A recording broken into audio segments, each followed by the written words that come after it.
Bora! Seja bem-vindo ao nosso canal Conversas e Verdades. Sou a psicóloga Cecília Chaves e estou aqui com mais um episódio para compartilhar com vocês.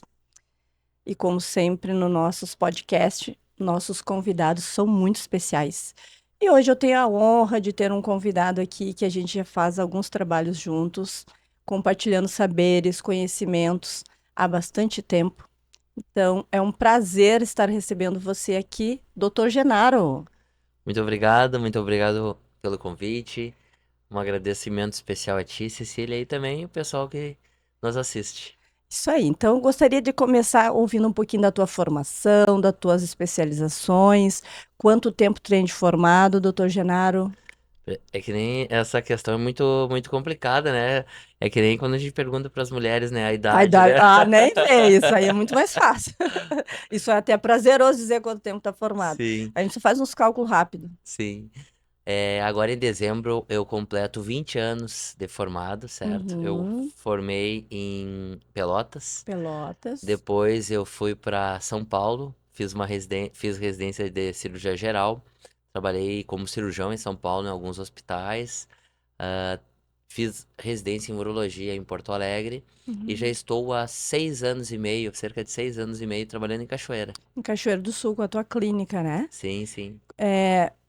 Como que tu escolheu essa área? Porque a gente já falava aqui com a doutora Marcela, sobre essa parte da medicina, né? Que quando entra, tu vai te apaixonando por várias áreas. E como que foi essa escolha para essa área da urologia? Eu digo o seguinte, né? Eu acho que o cirurgião, na verdade, eu não escolhi ser médico, eu escolhi ser cirurgião. Então, eu desde criança, até por ter alguns tios que também são cirurgiões, familiares, primos, hoje em dia que fazem faculdade, outros já estão na residência. Tem várias pessoas na minha família, por parte de mãe, que fizeram medicina. Mas eu desde criança sempre gostei, sempre tive curiosidade pela anatomia, sempre gostava de pegar alguns livros, né, familiares e ficar olhando. Hum. Então eu sempre tive esse interesse. Uhum. Por que urologia? Isso. A urologia, ela me encanta porque é uma especialidade que tu não tem uma rotina severa.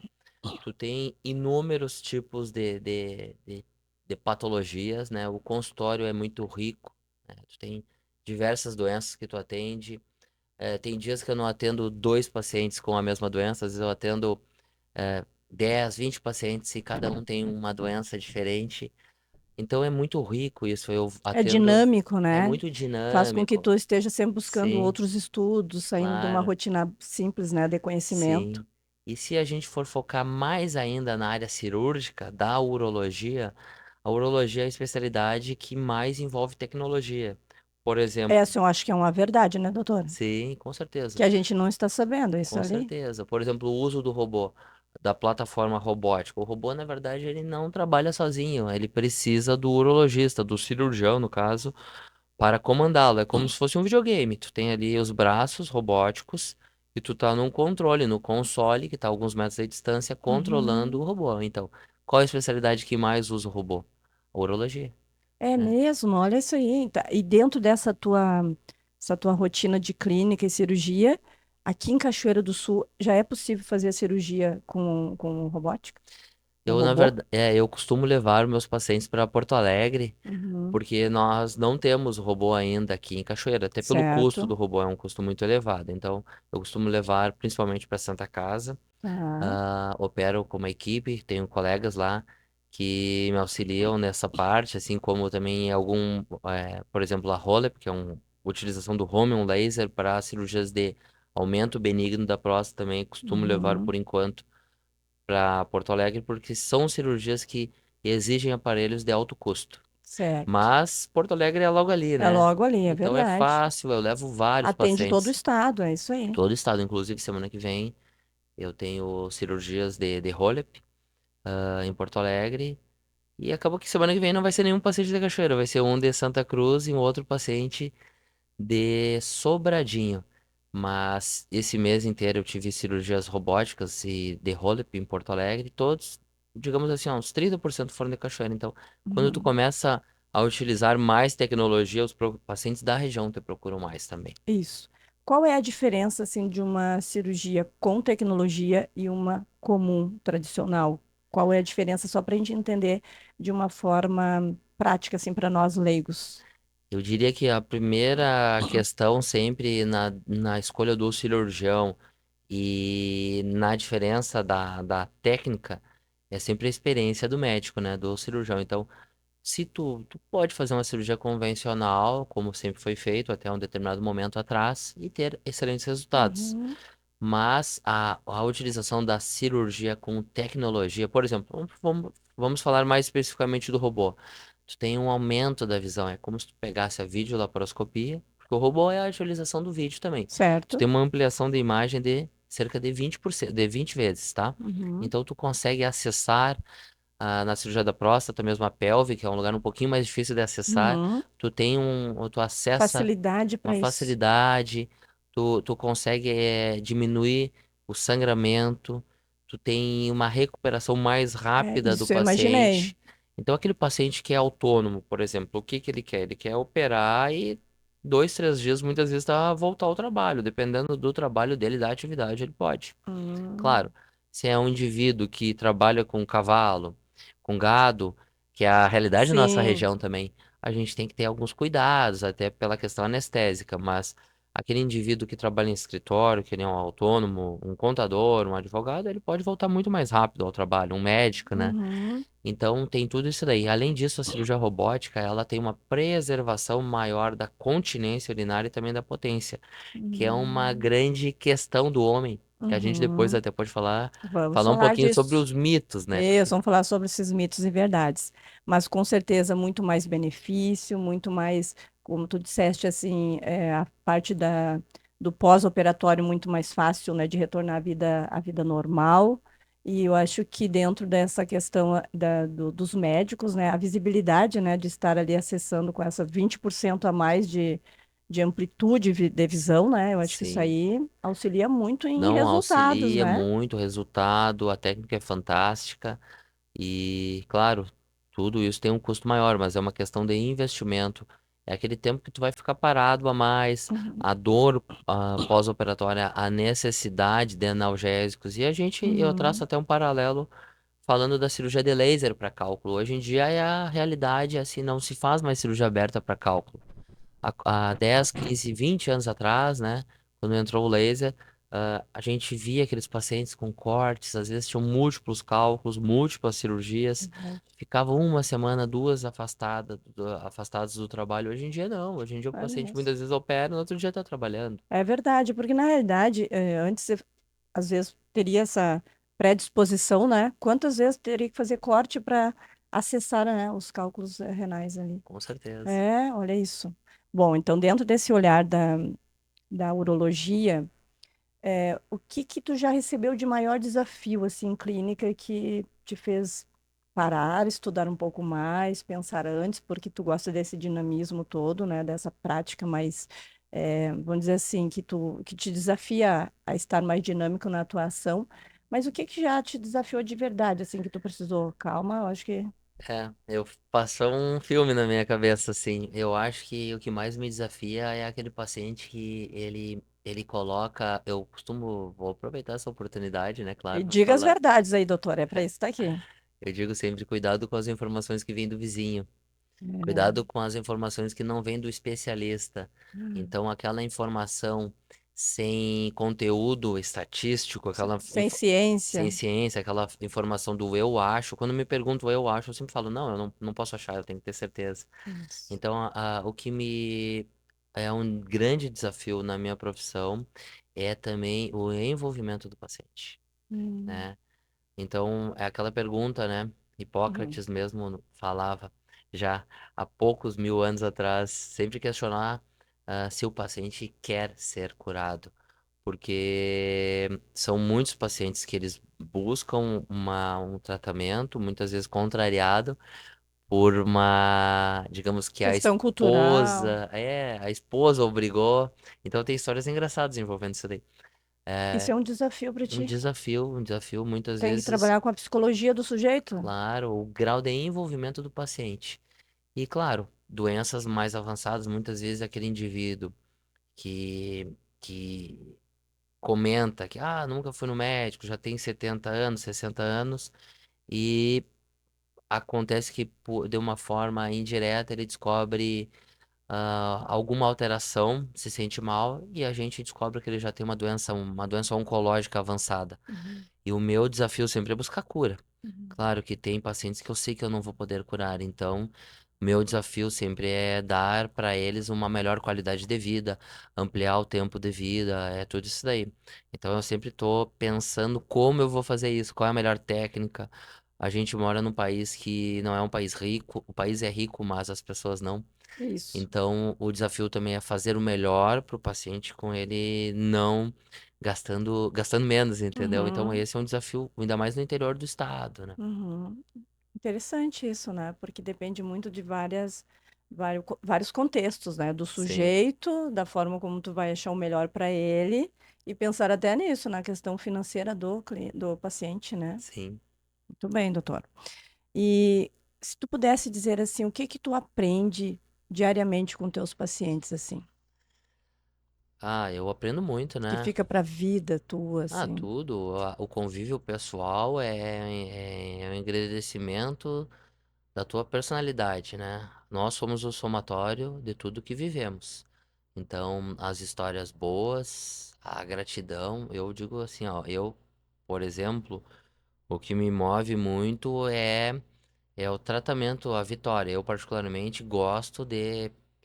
Tenho algumas áreas de atuação, a- o- atendo muitos pacientes com hiperplasia de próstata, com aumento de próstata, pacientes com disfunção erétil, né, que já tem dificuldades para ter ereção, pacientes com cálculo, a gurizada com fimose, a gurizada que vem para esclarecer dúvidas, que está Hum, iniciando uma vida sexual. Então, ali tu tem um dever, assim, de ser muito correto, amigo, muito muito coerente, correto, coerente, medindo as palavras, né? abrir a confiança. Sim, mas eu particularmente gosto mais de atender pacientes oncológicos. Para mim, Uhum. eu tenho mais prazer aquele paciente que é curado, a gratidão daqueles que isso me move. É isso aí, muito bem.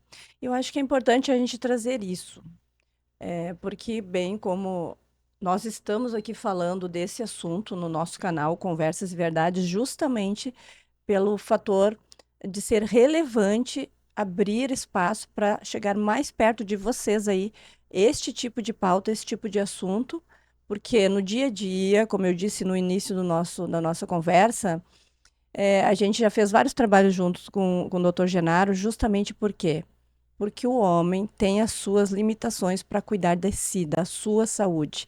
Isso é fato, assim, ó, em todas as áreas, né? Não é só a parte urológica, mas eu vejo que em todas as áreas os homens precisam levar ou um susto para ir até o médico, ou forçado por alguém, né? Ou um filho, ou a esposa, ou alguém que diz, tu tem que fazer.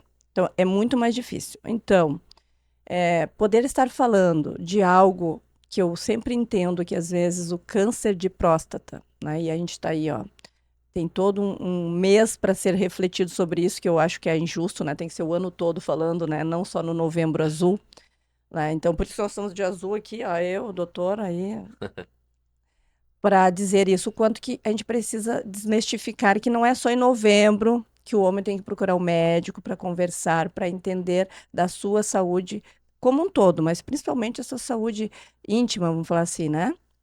Mas que sim, existe um preconceito, existe uma dificuldade de ter esta sensibilidade de que o homem é um ser humano, como a mulher, e que precisa cuidar preventivamente da sua vida, da sua saúde.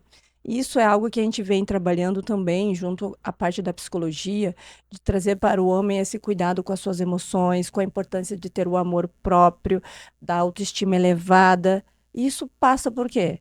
Por querer viver bem, com qualidade, com saúde boa. E não podemos falar de saúde sem falar de prevenção, né, doutor Genaro? Com certeza. Então, a partir de que idade, assim, dá para dizer, eu tenho dois filhos homens, certo? A partir de que idade eu tenho que dizer para eles, vai lá no consultório do doutor conversar com ele. Ah, mãe, mas eu não tenho nada, por que que eu tenho que ir? Precisa ir conversar, precisa trocar uma ideia, precisa fazer alguma avaliação? Sim. Na verdade, a avaliação começa na infância, ali no primeiro ano de vida. Pode não necessariamente ser com um urologista, mas com um pediatra. Ele avalia a posição dos testículos, se os Olha testículos isso, estão. isso é uma verdade, né? Sim. Lembra de um evento que a gente fez o nosso primeiro lá no Recanto Maestro? Uhum. E um homem de agudo falou que ele não podia engravidar, que ele já estava com 40 e poucos anos, e daí ele foi no médico e viu que tinha um problema no Sim. testículo. Sim. Faz sentido isso? Faz também, mas por quê? A gente tem que avaliar questões também, por exemplo, aquele indivíduo que não tem os dois testículos, não tem os dois na bolsa. Então, muitas vezes está associado a alguma síndrome genética, se ele tem alguma alteração na anatomia peniana. Então, é no primeiro ano, nos primeiros anos que isso é resolvido e tem um resultado melhor. Além Perfeito. disso, tem algumas patologias que aparecem na primeira infância ali, como a fimose. Muitas Uhum. vezes é necessário realizar a cirurgia.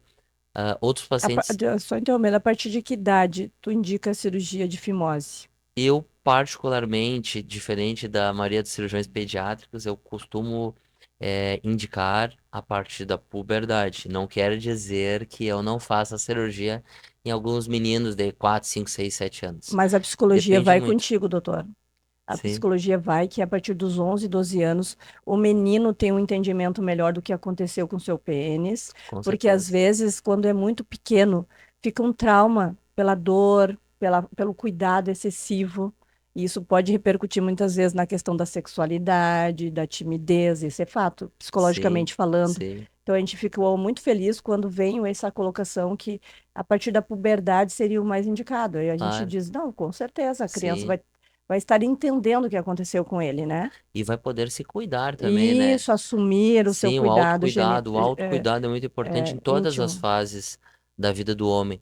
Então, essa questão psicológica é muito importante, que eu procuro sempre preservar e respeitar, e também a questão do estímulo da testosterona na puberdade. Então, tem uma chance de não precisar operar. Então, por isso que eu procuro aguardar. Claro, alguns indivíduos que têm uma Hum, indicação maior, têm maiores complicações, é necessário agir antes.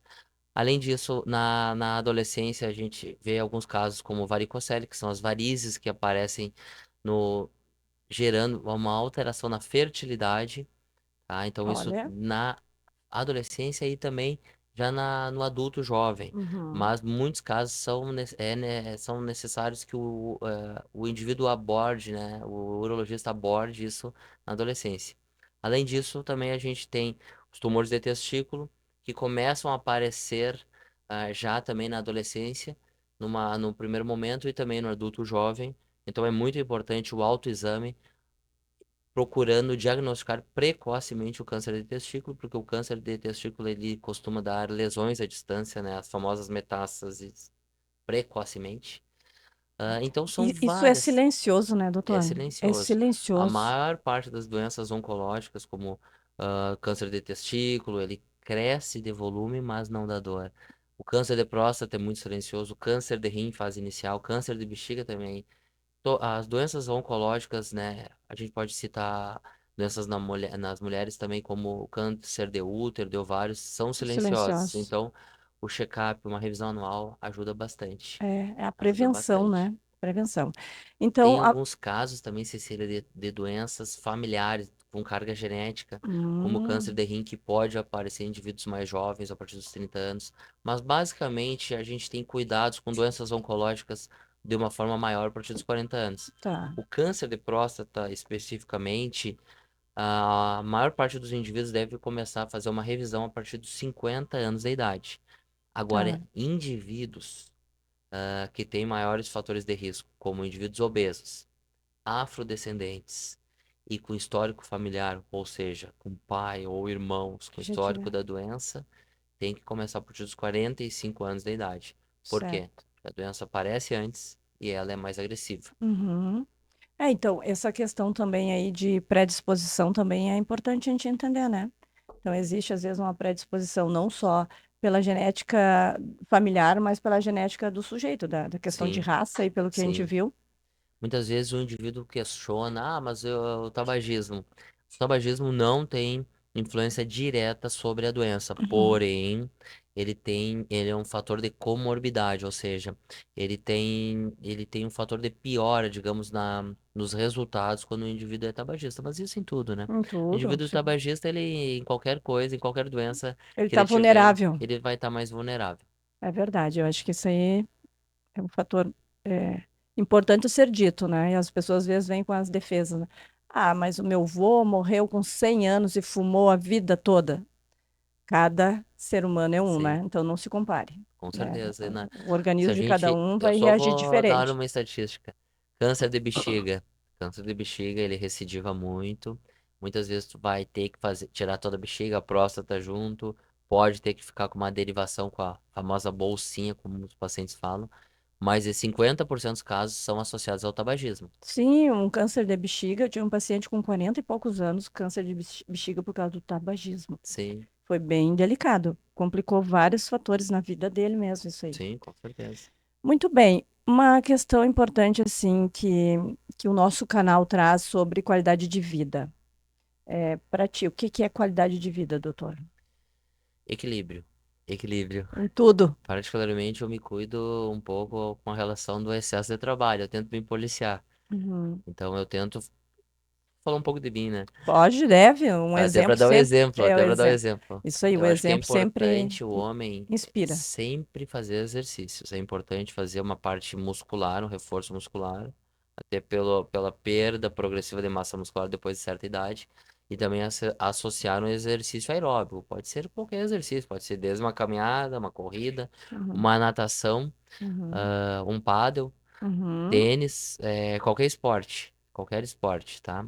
Então, isso é muito importante para a saúde do homem. Lembrando, aquele indivíduo que tem uma disfunção erétil, tá? Que tem DAEM, uma sigla, distúrbio androgenético relacionado ao envelhecimento masculino, antigamente chamado de andropausa. Uhum. Esse indivíduo tem vários sintomas, muitas vezes esse indivíduo desenvolve essa patologia precocemente.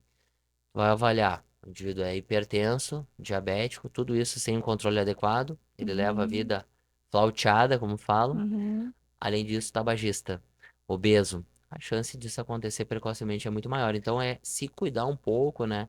Não, praticar exercício E a regularmente. bebida de álcool inclui aí? Bebida alcoólica, com certeza. A bebida alcoólica está mais associada à impotência, né? Fora a associação Interessante. com algumas outras doenças, como câncer de esôfago Porque também, né? isso é porque vai ocasionar algo diretamente ao cérebro Sim, com certeza. Está mais associada a várias doenças neurodegenerativas também, né? também, Fora doenças oncológicas, impotência, tudo isso. tá? Então é importante, mas enfim, é, preventivamente, então, para ter uma qualidade de vida, manter o equilíbrio em tudo, ou seja, né, não precisa ser radical nas questões, mas manter atividade física, uma alimentação boa, Trabalhar também, trabalhar faz bem, trabalhar faz bem, se principalmente quando a gente ocupar. ama o que faz, né, doutor? Sim, sim. E também fazer exames preventivos, no mínimo uma vez por ano, Eu particularmente, vamos falar para a maioria, né? Para não para a assustar maioria. ninguém. Isso, Para não assustar. Senão, às vezes, alguém escuta e pega uma informação da exceção e isso. transforma aquilo. Os indivíduos a partir dos 50 anos, principalmente os homens, eles devem fazer exames regulares anualmente. Aqueles indivíduos que têm alguma alteração, eu costumo trazer eles mais para perto. Alguns casos, exames até mensais, trimestrais ou semestrais. Perfeito. Quando eu vejo que não, aquilo pode ter sido só uma alteração do exame, ou o indivíduo está melhor, começou a se cuidar, o tratamento está dando bons resultados, eu solto um pouco a corda de novo, entendeu? Então é aquilo, é a gente individualizar. O grande segredo da medicina é individualizar e também tentar dar para o paciente o melhor tratamento possível que ele vai se comprometer, né? Que ele vai se adequar. Perfeito, é personalizado, Claro, digamos assim, por indi- mais que o conhecimento seja padrão para todos, mas cada sujeito que está à tua frente vai merecer um atendimento bem específico, de acordo com, como tu falaste antes, né? Com todo o contexto dele, a realidade dele, mas também focando na cura, no tratamento certo, enfim. com certeza. Isso aí. Bom, uma verdade que eu acho que tu pode falar bem diretamente para os nossos ouvintes, que nós não estamos só no vídeo, né? Nós também estamos no canal do Spotify Aham. também. E todos vocês aí, ó, compartilhe a nossa conversa aqui. Com certeza, muitas pessoas vão estar buscando esclarecimento a mais para sua vida. Então, não fique só para você, compartilhe aí. Tem no Spotify também o nosso canalzinho lá, nosso áudio toda para você ouvir no carro. Não precisa ficar dizendo que não tem muito tempo. Então, aproveite aí esse espaço que chega até você com informações importantes que muitas vezes você não está à frente de um profissional para tirar essas dúvidas e ele está aqui trazendo todos esses esclarecimentos. Mas, assim, a questão do xixi, que ultimamente tem se levantado muito isso nas redes sociais, certo? O homem sempre fez xixi em pé, a mulher sentada. E aí vem uma questão agora. Fazer xixi sentado é melhor para o homem em questões de prevenção ou não? Isso é mito ou é verdade? Depende do caso, né? Se ele quer prevenir de tomar uma xingada da esposa, às vezes, É aquele boa, né? homem, Olha, aquele homem que urina mal, né? Que tem um aumento benigno de próstata. Mas assim, falando seriamente para deixar o recado. Não, tanto faz. Tanto faz sentado ou em pé. Claro, aquele indivíduo que a questão da urina, vamos aproveitar a deixa. Aquele indivíduo que urina várias vezes à noite, que tá com o jato mais fraco, que sente que a bexiga não esvaziou totalmente, ele vai começar a urinar, não consegue, tem que deixar a torneira ligada.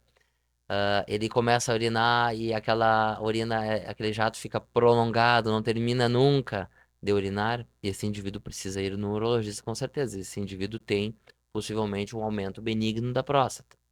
E o aumento benigno da olha essas próstata, verdades, gente, mas olha isso, ó, escutem sim, bem o doutor.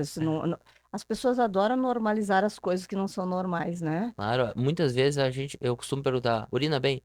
Ah, urino. 4, 5 vezes durante a noite. 4, 5 vezes durante a noite. Daí a gente, vamos pensar em algumas repercussões. Aquele indivíduo que tem um resíduo alto, ou seja, ele urina e sobra a urina na bexiga, tá? Ele vai ter uma alteração da anatomia da bexiga, dos rins perdendo consequentemente função renal, podendo até ser levado à diálise, Uhum, tá? Além disso, Cecília, da questão psicológica, aquele indivíduo que acorda 4, 5 vezes à uhum, noite, ele descansa? Não uhum, descansa. com Como é certeza. que ele vai estar no outro dia? A tendência é ter mau humor, certo?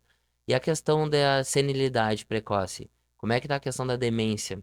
Tudo isso aí tem uma ligação. Aquele indivíduo que não dorme bem, ele vai ter transtornos psicológicos de maneira mais fácil. Uhum. Não, então, essas verdades, eu acho que é isso. E é importante, assim, porque, como a gente falou antes, o homem acaba normalizando tudo, né? E achando que está tudo certo. Mas as mulheres, eu vejo isso do discurso em clínica, né? Sim. Quanto que o homem fica levantando várias vezes para ir no banheiro, não dorme direito, E não né? procura auxílio muitas E vezes. não procura Sim. auxílio, acho normal, sabe? Daí ela diz, não durmo direito porque fulano fica levantando todas as vezes. E quando vai no banheiro, fica lá meia hora fazendo xixi, um barulho, né, que acorda ela. Assim, Sim. não tá normal, né? Então, olha Sim. aí, o doutor trazendo essa verdade, eu acho que é bem importante. A gente brinca, mas é sério o assunto. A questão dos cálculos também.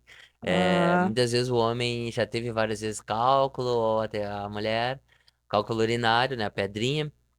Mas a pedrinha é pequena. Daí eu peço o exame e já tá com alteração da função renal. Então tudo isso merece uma atenção, né? A gente não pode menosprezar as situações. é isso aí, eu acho que tudo tem que ser relevante. E quando a gente fica na dúvida, a gente precisa esclarecer e melhor pessoa para esclarecer é um profissional, né? Que estudou, que entende daquilo ali. Muitas vezes hoje é um lançar no Google, eu acho que tem a resposta, né? Como o doutor falou, cada caso é um caso, então não dá para generalizar em uma informação global. Eu acho que é importante entender essa questão. A internet nos dá uns pontos de informação, mas ela não nos dá o esclarecimento total dos fatos, né? Por mais aqui também, nós estamos falando muito sobre vários assuntos, como o doutor disse, né? É importante deixar mais claro, porque cada um é um, mas mediante as dúvidas que surgirem a partir disso que a gente está trazendo aqui, entre em contato, acho, siga o doutor nas redes sociais, converse com ele, chama no direct, marca uma consulta, atende online também, doutor, consulta online, Alguns casos sim, alguns casos sim. assim, pelo menos para ver se é possível orientar para um exame, Sim, alguma coisa. sim, alguns casos sim. Agora, nesse período de enchentes que tivemos, eu atendi vários pacientes online, de Aham. várias regiões do estado. Isso, de várias regiões, né? Pandemia e a Sim, própria enchente, né? Bom, mas enfim, eu acho que tu trouxeste falando aí já do sedentarismo, então eu acho que também é algo que é importante estar, vamos dizer assim, como um fator de prevenção, né? A atividade física, né, a alimentação, medicações, excesso de medicações pode interferir nessa parte urológica? Com certeza, tem algumas medicações que elas podem dar retenção urinária ou até. Então é muito importante. Tem medicamentos, uso abusivo, daí entra também já o contato do urologista e do nefrologista. O uso abusivo de anti-inflamatórios, a gente vê muito isso. Então, aqueles pacientes que têm alterações da função renal devido a isso daí, aqueles pacientes que usam algum tipo de anticoagulante, antiagregante plaquetário e não controlam e muitas vezes tomam errado o medicamento, e isso vai repercutir na função renal. Então, o medicamento, é muito comum, ó, eu acompanho alguns pacientes que eu já acompanho há 4, 5 anos, e o paciente fica uns 2 anos sem vir em consulta, e ele volta, piorei, então, e o medicamento, tá usando ele? Não, parei por conta. Piorou por quê? Eu- Então é um transtorno voluntário, né? É, Então a gente tem que cuidar disso daí. Pode parar com o medicamento muitas vezes, desde que uma boa conversa, ponderar, o indivíduo já não quer mais tomar medicamento, usa vários medicamentos, então uma opção é a cirurgia. uhum, Então tem que ser conversado isso daí. Lembrando sempre, né, a questão do vizinho que eu comentei, a opinião, muitas vezes, da pessoa que não é especialista. A gente tem que individualizar o tratamento. O tratamento que para um é ótimo, medicamentoso ou cirúrgico, para outro não é. A gente tem que lembrar que, vamos pegar o exemplo da próstata, em várias doenças. A gente tem o aumento benigno da próstata, a gente tem a prostatite, a gente tem até alterações da uretra que podem simular doenças da próstata, o câncer de próstata. Então não é sempre uma cirurgia só para cada. Então, para cada doença existem vários tipos de cirurgia. Então, se o médico pondera tudo isso, como é que a pessoa vai só olhar na internet e vai decidir? Ou perfeito. baseado numa opinião do que o vizinho fez? Então, isso é inadequado. É inadequado, exatamente. Era isso que eu queria trazer agora. Mediante, então, a gente entendeu, está ficando claro aqui, que não tem idade para ter entendimento sobre a parte urológica, o funcionamento e avaliação de toda essa região aí, eu falo assim, a região íntima do homem, certo? Então, o pediatra vai encaminhar com certeza quando vê, os pais já podem procurar também uma avaliação. Hoje em dia, os pais eu vejo os pais buscando muita informação mesmo para as crianças pequenininhas, então buscam do ouvido, buscam do coração, buscam tudo mesmo sem o pediatra mandar. Vamos buscar também a parte urológica. Eu acho que isso aí é importante. Essa questão também da adolescência, né, da importância de estar fazendo uma avaliação, conversando sobre o que que é o certo, o que que é o melhor nesta fase, né, até pensando numa sexualidade também, né. Às vezes acontece isso, dói, tem trancamentos, tem várias coisas que os adolescentes trazem, às vezes, para mim também em terapia. Eu digo assim, olha, isso aí é importante conversar com um profissional para poder entender que cada caso é um caso, né? Não dá Claro. para ficar achando normal as coisas. Ah, E nem inclusive, também ficar se apavorando com uma situação que às vezes é normal. Então tem que conversar com alguém claro. que entende. Inclusive, doenças sexualmente transmissíveis, a questão do Uhum. HPV, a gente sabe que não tem desculpa hoje em dia, tem vacinas, né? Tanto para em rede pública, para os adolescentes, alguns pacientes mais velhos também que têm alterações no pênis e acham que é normal, e acaba que Interferir na sexualidade. interfere na sexualidade e também chega ao diagnóstico de câncer de pênis. Lembrando, HPV que não é tratado, prolongadamente ele pode culminar no câncer de pênis e câncer de colo de útero. Uhum. É isso aí, olha só, muitas verdades aqui compartilhadas para vocês estarem refletindo. Bom, a partir disso, então, entende-se da importância de, a partir dos 50 todos os homens fazerem esse preventivo, mesmo que nunca tiveram nenhuma questão familiar. Porém, a partir dos 40, 45, também ter um acompanhamento de acordo com a análise do doutor. Pode ser mensal, trimestral, semestral, né, uma vez por ano, de acordo com cada realidade. Tendo um diagnóstico, quais os passos que vêm a partir daí? Como que acontece? É algo muito difícil de ir adiante, de fazer, ou tu tenta tratamento antes? Como que é, assim, aparecer um diagnóstico de câncer de próstata, vamos falar assim.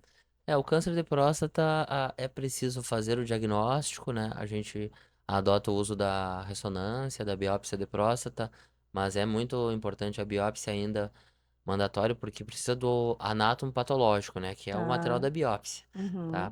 Junto com isso e com os exames da imagem, a gente estadia o paciente, realiza o estadiamento. O que que é o estadiamento? É colocar o paciente em determinado estágio.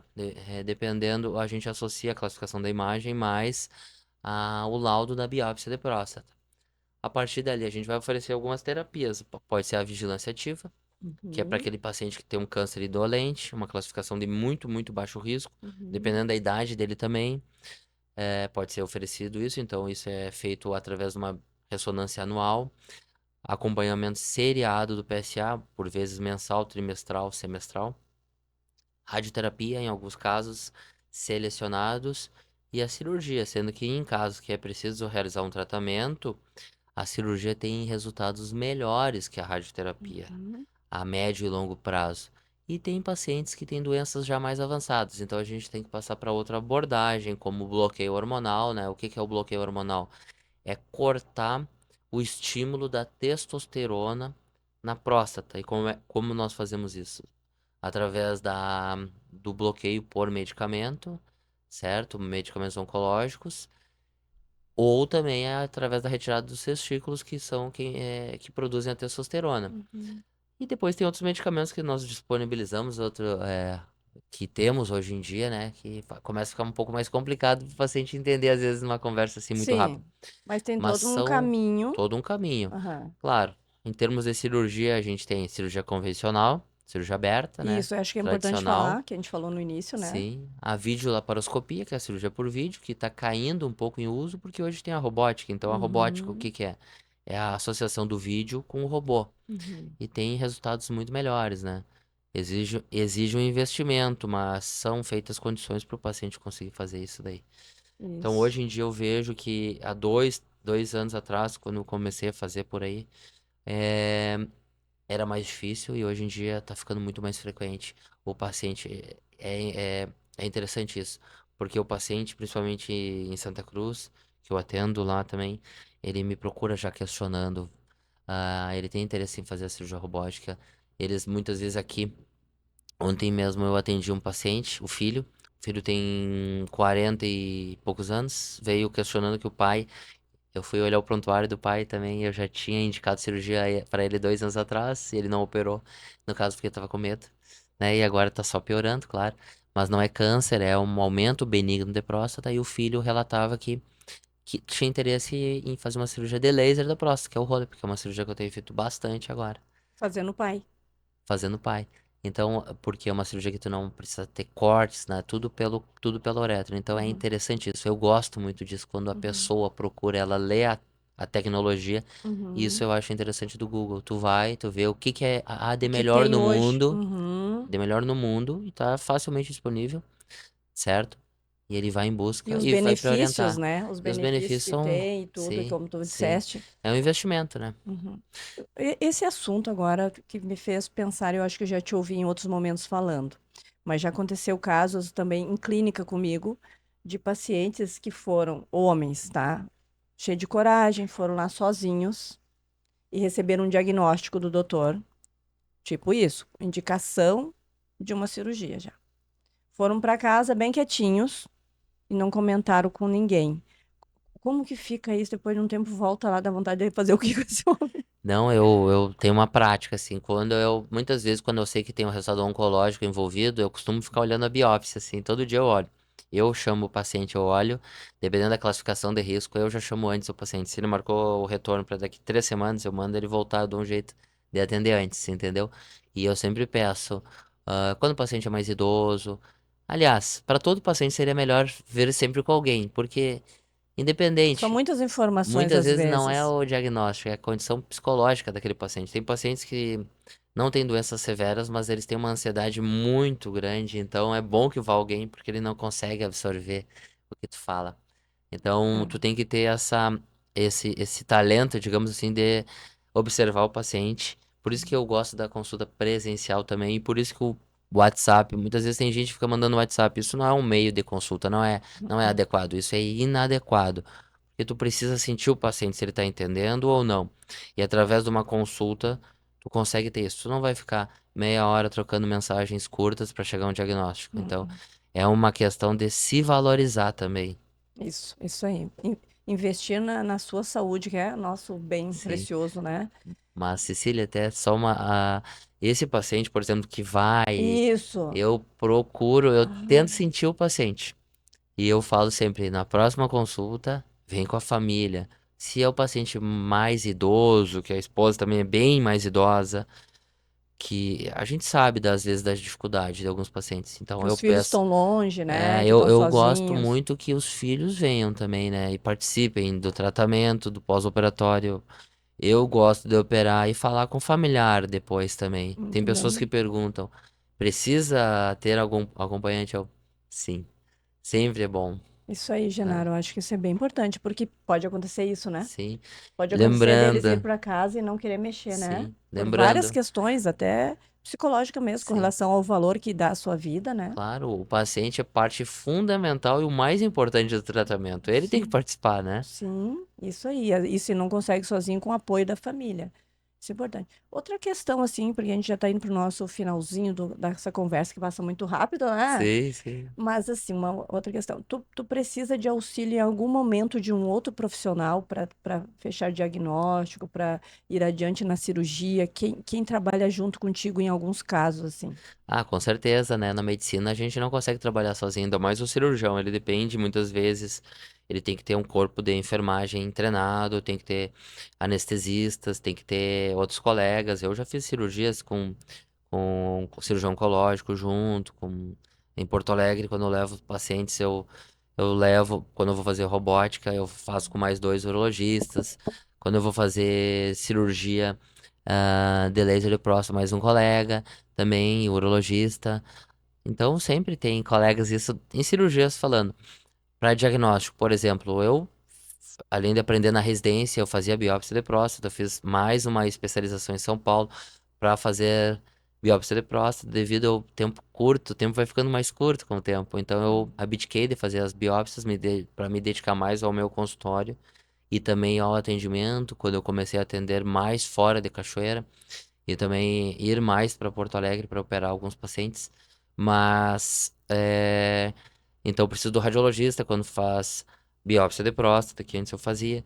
Preciso do radiologista também para fazer ultrassom, tomografia, ressonância particularmente. Tem que ser o radiologista que já tem uma especialização em ressonância da próstata, entendeu? Hum, A medicina, ela anda nesse caminho, cada vez mais específico, né? mais específico Específico no no diagnóstico e diagnóstico. tratamento.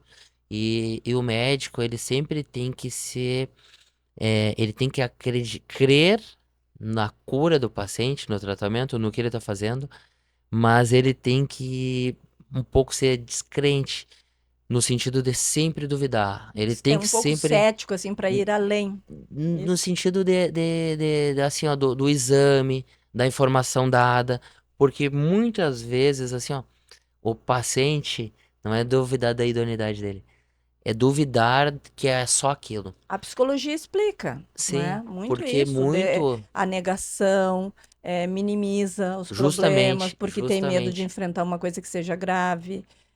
Enfim, são várias questões, como eu falei antes, a forma como essa pessoa se vê no mundo, às vezes já está em depressão. Um idoso, por exemplo, que pode estar em depressão, ele pode negar a doença. E como aconteceu um fato, né, num outro estado aí, que a filha que mora aqui me trouxe, o pai foi no urologista, fez o exame, tinha um diagnóstico, ele foi sozinho, foi para casa e não fez nada. Um tempo depois ficou muito mais grave, não tinha o que ser feito quando os filhos ficaram sabendo que ele morava sozinho. E ele veio a óbito por causa disso. Mas aí no histórico dele, as filhas depois cheias de culpas, né? Sofrendo, vieram à terapia. No histórico, elas trouxeram o quanto que o pai era uma pessoa depressiva e não aceitava ajuda, não se tratava. Então, é um suicídio silencioso, né? Sim, Um abandono da vida, né? com Então, certeza. como tu falaste, assim, ó, o médico que capta isso, né? Poder perceber que ali atrás tem um sujeito, às vezes, que vai minimizar mesmo as dores, os sintomas que já tem, né? Com certeza. E tem vários lados, Normaliza. né? Tem aqueles pacientes também que potencializam a doença, que também Também, tem os filhos distantes e utilizam um pouco da carente. doença para trazer a família para Muito perto. bem, Genara, é verdade. A Então tem carência tudo isso, afetiva, que tem daí tudo vai lá isso. exagerar, e daí tu vai analisando ali, mas não tem nada, vou ter que fazer outro exame, será? Sim, claro, tu trata pessoas sempre. a questão da desconfiança que eu digo também é importante abordar um pouco mais isso para o pessoal entender bem. Eu me lembro, esses dias atendi uma menina de fora da cidade e ela chegou com uma queixa e relatou os sintomas. Eu não vi associação. E daí eu sempre começo a questionar. Daí eu falei, olha, agora é a hora da sabatina. Comecei a perguntar, na primeira pergunta que eu fiz, eu fechei o diagnóstico. Por quê? Porque ela achou que aquilo não era importante. Então é tu sempre querer algo a mais. Uma menina, como assim? Sim. Por quê? Porque o urologista ele trata o quê? Homens e mulheres. O que que ele trata Então, nos mas vamos homens e falar mulheres? disso, é sério? Trata homens e Claro, mulheres. claro. Em que momento a mulher precisa do urologista? O urologista ele trata problemas, patologias das vias urinárias de ambos os sexos, e agora eu vou te citar Olha, são quais. verdades, verdades a serem ditas. Olha isso. Então eu trato cálculos, trato câncer de bexiga, de rins, são patologias, infecção urinária, principalmente de repetição, né? Às vezes alguns colegas clínicos, ginecologistas encaminham Encaminham. alguns pacientes que têm infecções de repetição que não estão conseguindo tratar, então a gente tem que adotar Olha, terapias interessante. multidisciplinares, muitas vezes associando até fisioterapia em alguns casos. Eu gosto muito de fazer terapia multidisciplinar. Eu, por exemplo, quando vou tratar um paciente que vai fazer uma cirurgia maior, eu utilizo de nutricionistas, isso é muito importante. Então, tudo pro bem do paciente. Mas, Aquele paciente que tá bem nutrido, aquele paciente que tá bem fisicamente, ele tem um resultado muito melhor cirúrgico. meu Deus, olha só, eu aqui te ouvindo agora pensando, meu Deus, eu tenho que encaminhar meus pacientes que estão com um processo crônico de infecção urinária. Aí eu disse, tu já foi no médico? Não, não, tô só fazendo assim, assim. Não, tu tem que fazer um check-up.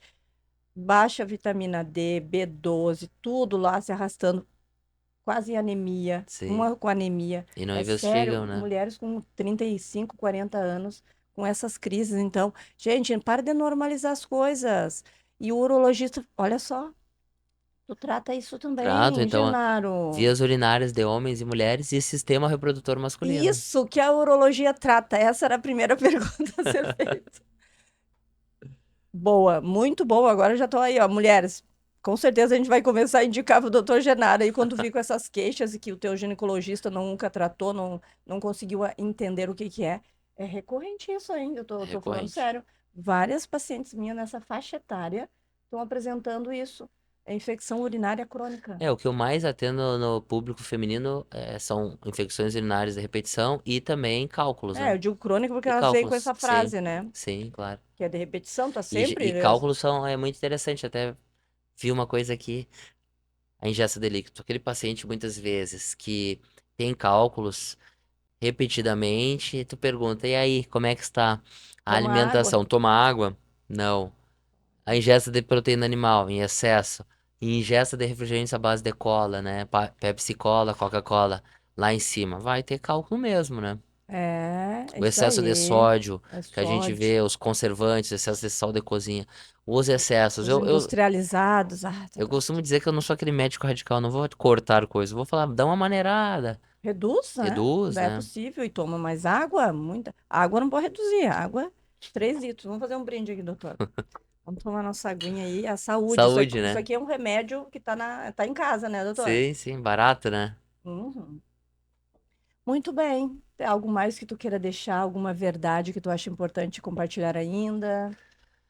Acho que basicamente essas, né? São vários mitos que envolvem a urologia, desde o câncer de próstata associado à impotência e incontinência, que é amplificado isso.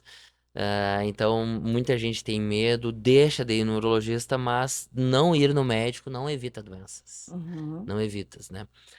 E coragem, na realidade, é cuidar de si, né? É Isso cuidar é de si. ter Isso é ser coragem. forte. Isso Isso é é ser forte, né? Até corajoso. porque a gente tem que lembrar dos familiares que dependem da gente, não digo nem financeiramente, mas também emocionalmente. É isso. Emocionalmente, né? Então, todo mundo já perdeu alguém muito importante, então a gente tem que lembrar disso e procurar se cuidar para prolongar a vida e viver, principalmente além de prolongar, viver com qualidade. É isso aí. Perfeito. Muito bem, então assim a gente vai para esse bate rápido aqui nessas perguntinhas para o doutor para conhecer um pouquinho mais desse ser humano, que quando a gente conversa com ele a gente vê que tem uma paixão pelo que faz, pelo trabalho dele, se dedica, né? Nossa região aqui, né? Só tem a agradecer nesses quase 7 anos do trabalho do doutor, que vem trabalhando agora em todo o estado, atendendo em todo o estado. Se ficaram com dúvidas sobre aonde ele atende, só me chamar aí nas redes sociais, só seguir o doutor Genaro também nas redes sociais, e que ele vai poder dizer aonde que pode ser possível fazer uma consulta e fazer um exame de alguma forma.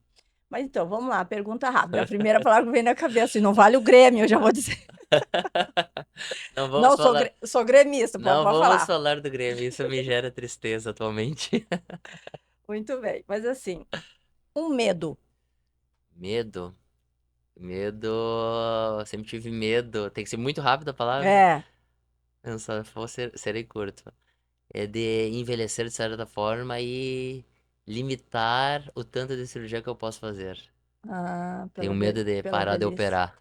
Mas tem o robô, então É. o robô exige menos. Vamos cuidar do cérebro do doutor, É, então. O justamente, é isso aí que cérebro eu tenho estando feito. bem, tá ótimo. Um sonho. Sonho. Ah, trazer o robô e outras tecnologias para o interior, né? Possibilitar a popularização dessas tecnologias. Isso é um sonho. Eu Tá fico sempre ótimo. pensando nisso todo dia. Muito bem. Um esporte. Futebol, né? Pratica? Ah, muita lesão, né? Hoje em dia eu sou muito ruim no futebol, já fui É, melhor. deve ter uma fratura na mão e coisas Não, eu assim. já tive. Ah, então. Uma cor. Azul. Azul. Um lugar. Qualquer lugar na natureza. Muito bem. Tem conseguido fazer isso? Aproveitar? Mais ou menos. Às vezes um quintal da casa é bom, né? É, eu tenho aproveitado mais o quintal da casa, principalmente à É, noite. isso Ou de aí. manhã bem cedo, tipo hoje, às 5 da manhã. É. Uma conquista marcante, doutor.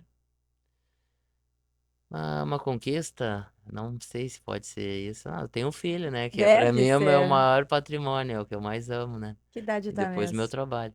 Ele vai fazer 1 ano e 9 meses agora, na próxima semana. Isso aí. Que amor. Não, não tem conquista melhor que essa. É, com certeza. Uma atividade física. Uma atividade física, uma atividade fácil, academia. Porque tu vai, faz sozinho, não depende de muita gente, né? Muito bem. Um alimento. Churrasco? Churrasco com pouco sal, não pode ser É, muito. é isso aí, já ia dizer, pouco sódio. Sou gaúcho, nasci em Bagé, tem que ser churrasco, né? Uma música ou um estilo musical. Eu sou uma mistura, É muito né? eclético aí, qualquer Eu som. gosto de muito de música clássica e música gaúcha, mas nativista, né? Aham, Nativista. isso aí. E muita música clássica. Uma gratidão. A meus pais, a Deus. A fé. Em Deus. Muito bem, doutor. Era isso. Agradeço imensamente, né, a todos vocês que vieram até esse finalzinho aqui.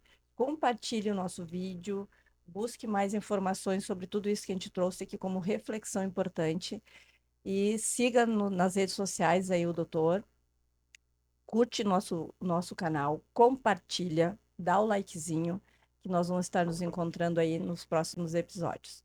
Gratidão, doutor. Muito obrigado. Até o Até o próximos próximo. encontros, né? Que logo, logo já temos Sim, uma palestra aí em comum. sim. E muito obrigado ao ouvinte, né? Que dedicou um pouquinho o momento, né? E eu gostaria de falar assim, ó, também. É, caridade, né? Caridade que a gente pode fazer. Às vezes, caridade não é doar dinheiro, mas levar a informação a quem precisa. Isso é uma Certa excelente informação forma de certa. caridade. Perfeito. Então, sempre pensar no próximo, porque hoje a gente tá bem, mas amanhã a gente pode precisar. Então, sempre levar a boa informação para as pessoas, sempre tentando ser leve, né? Não aquele que tá doente, ele precisa de apoio, não de ser criticado. Então, apoiar aquele que padece. Muito bem. Ótima reflexão para a gente encerrar o nosso episódio de hoje. Gratidão. Muito obrigado. Muito obrigado.